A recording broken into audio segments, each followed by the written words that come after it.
power and energy. So first of all, we are taking the topic work. Then what is work? Work is said to be done when an applied force on a body produces a displacement in the body. Work is said to be done when an applied force on a body produces a displacement in a body. The SI unit of work is joule. So what are the two essential conditions for work? First is force and second is displacement. Now come on this, that if F is the force applied and D is the displacement, then work done W is given by W is equal to F into D. F is force and D is displacement. Now come to the topic 1 joule. The work done on a body is said to be 1 joule if an applied force of 1 Newton produces a displacement of 1 meter in the body in the direction of force. When 1 Newton of force produces a displacement of 1 meter in a body in the direction of force, then it is said to be 1 joule. Now there are the number of cases. So on the case 1, if the work done by a force applied obliquely, so if there is an angle between the force and the displacement, when the body goes straight line and force is acting at an angle theta, then formula of work becomes W is equal to F into D cos theta. So I think that all of you must clearly understand that in this case W is equal to F into D cos theta. Now come to the second case, when force displaces a body by D in its own direction. When force and displacement both in the same direction, then theta is 0, then cos 0 degree is equal to 1, then W is equal to F into D cos theta is equal to F into D cos 0, and value of cos 0 is F into D into 1 is equal to F into D.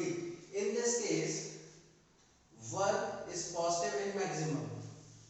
When force and displacement are both in the same direction, then work is positive and maximum. For example, work done by a force of gravity on a freely falling body is positive. Now case third, when the displacement produced in the body is perpendicular to the force, like this.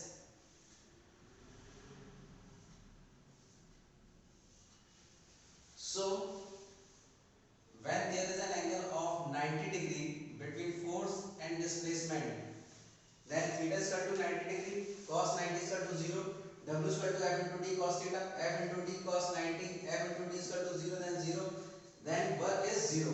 So in this case, when force and displacement both are act perpendicular to each other at an angle of 90 degree, then work is 0. For example, if a coolie carrying a suitcase on his head is moving on a platform, then work done in the case is 0.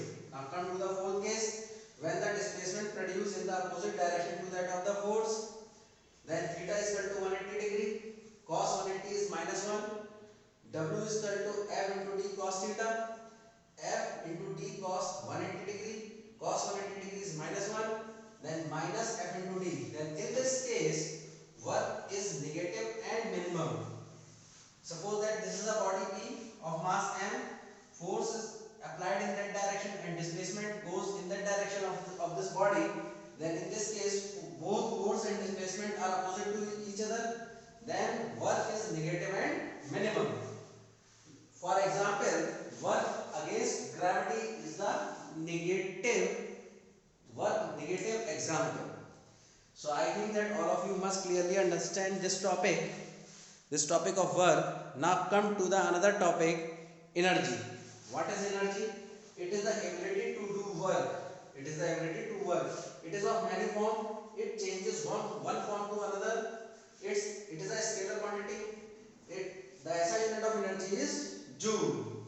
Now energy is of many kind, many form: rotational energy, mechanical energy, vibrational energy. So here we are taking first potential energy. It is defined as the energy possessed by the body by virtue of its position.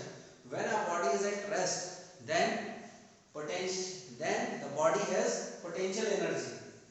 The work done by an object mgh.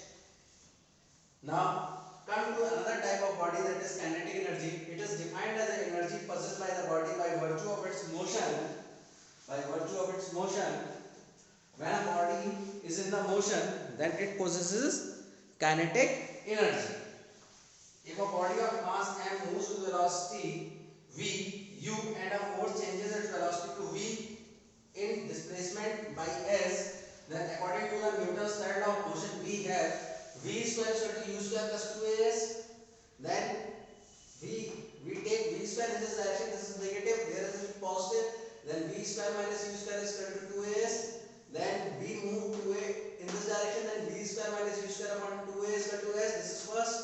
Since w is equal to f into s, s is the displacement, we put the value of s from here, then we get w is equal to f into v square minus u square upon 2a, f is equal to ma, we put the value of f is equal to ma here, a cancel out, then w is equal to f into v square minus u square upon 2, we open this bracket, w is equal to half mv square minus half mu square, and if u is equal to 0, then w is equal to half mv square, then kinetic energy is equal to half mv square. In this way we derive the definition of kinetic energy in this way. Now come to the another topic, that is power. Power is defined as a rate of doing work, and if w is the amount of work done in time t, then power is equal to w upon t. The SI unit of power is watt. So now we define 1 watt. 1 watt is equal to power of a device or a body is said to be 1 watt if it does 1 joule of work in 1 second.